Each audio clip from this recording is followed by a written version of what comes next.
ನಾನು ರಾಜ್ಯದ ಮುಖ್ಯಮಂತ್ರಿಗಳು, ಉಪಮುಖ್ಯಮಂತ್ರಿಗಳು, ಸರ್ಕಾರ ಕೇಳಲಿಕ್ಕೆ ಇಚ್ಛೆ ಪಡ್ತೇನೆ. ದೂರದ ವೆಸ್ಟ್ ಬೆಂಗಾಲ್ನಲ್ಲಿ ಹೋಗಿ ಮಮತಾ ಬ್ಯಾನರ್ಜಿಯ ಗಡಿ ಒಳಗೆ ನುಗ್ಗಿ TMC ಗೂಂಡಾಗಳಿಗೆ ಹೆದರ್ಕೊಳ್ಳೋದಲ್ಲೇ, ಅವ್ರ ಕಂಟ್ರಿ ಬಾಂಬ್ಗಳಿಗೆ ಹೆದರ್ಕೊಳ್ಳೋದಲ್ಲೇ ಹೋರಾಟ ಮಾಡಿ ಬಂದಿರೋ ನಾನು.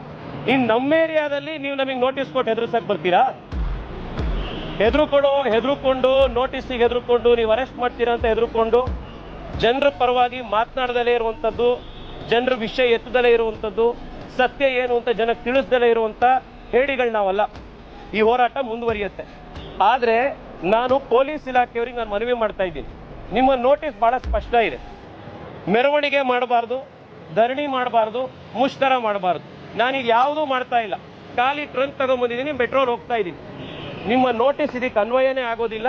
ತಾವು ದಯವಿಟ್ಟು ಯಾವ್ದು ಪ್ರಿವೆಂಟಿವ್ ಅರೆಸ್ಟು ಇನ್ನೊಂದು ಅಂತ ಮಾಡಕ್ಕೆ ಹೊರಟಿದ್ದೀರಿ, ಸರ್ಕಾರದ ಆದೇಶದ ಮೇರೆಗೆ ಅದನ್ನು ತಾವು ಮಾಡಬಾರ್ದು. ಒಬ್ಬ ನಾಗರಿಕನಾಗಿ ಮೆಟ್ರೋದಲ್ಲಿ ಓಡಾಡುವಂಥ ಹಕ್ಕು ನನಗಿದೆ.